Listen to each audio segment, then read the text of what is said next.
Եթերում լուրերի ժամը 17-ի թողարկումն է, ես Մերի Դանիելյանն եմ, բարի օր։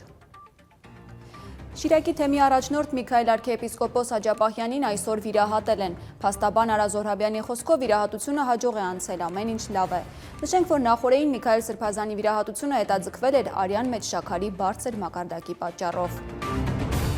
Մեր ձևով շարժմանն է միացել 16,000 կամավոր, նշված է շարժման ֆեյսբուքյան էջում։ Դեռ օրեր առաջ ամփոփիչ հանդիպումից հետո շարժման համակարգող Նարեկ Կարապետյանը հայտարարել էր, որ վարչապետի իրենց թեկնածուի անունը կհայտարարվի 2026-ի սկզբին։ Այսօր առաջիկա խորհրդարանական ընտրություններին առանձին մասնակցելու մասին է հայտարարել Հայ ազգային կոնգրեսը։ ՀԱԿ անդամ Մարա Մանուկյանը նշել է, որ իրենց նախընտրական ցուցակը կգլխավորի Լևոն Զուրաբյանը եւ նա էլ կլինի վարչապետի թեկնածուն։ Օրեր առաջ Երևանի նախկին քաղաքապետ Հայկ Մարուկյանը եւս հայտարարել է ընտրություններին իր ղեկավարած Նորուշ կուսակցությունով մասնակցելու մասին։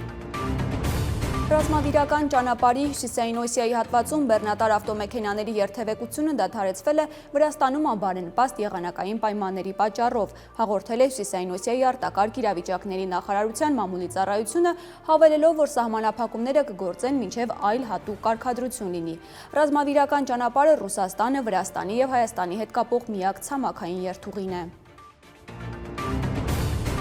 Հայտնի են սպորտի ոլորտում տարվա լավագույնների ընտրություն մրցույթի հաղթողները։ Հավատարմագրված 15 լրագրողների քվեարկության արդյունքում ձևավորվել է հետևյալ պատկերը։ Լավագույն 3 մարզիկներ՝ Վարազդատ Լալայան ծանրամարտ, Մալխաս Ամոյանը փշամարտ, Արթուր Դավթյան մարմնամարզություն։ Լավագույն կին մարզիկ Ալեքսանդրա Գրիգորյան ծանրամարտ, հաշմանդամություն ունեցող լավագույն մարզիկ Սարգիս Սարգսյան շախմատ, լավագույն թիմ Հայաստանի ֆուտզալի հավաքական, լավագույն երիտասարդ մարզիկ Գասպար Տերտերյան փշամարտ։ Տարվա հայտնություն Սուրեն Հարությունյան կարատե, Հայաստանի Հանրապետությունը լավագույնս հանրահռչակած մարզիկ Համլետ Մանուկյան, մարմնամարզություն, լավագույն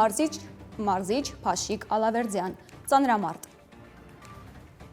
Այսքանը լուրերի մեր ամփոփիչ թողարկումը ժամը 19-ին է, բաց չթողնեք, իսկ ես ձեզ հրաժեշտ եմ տալիս։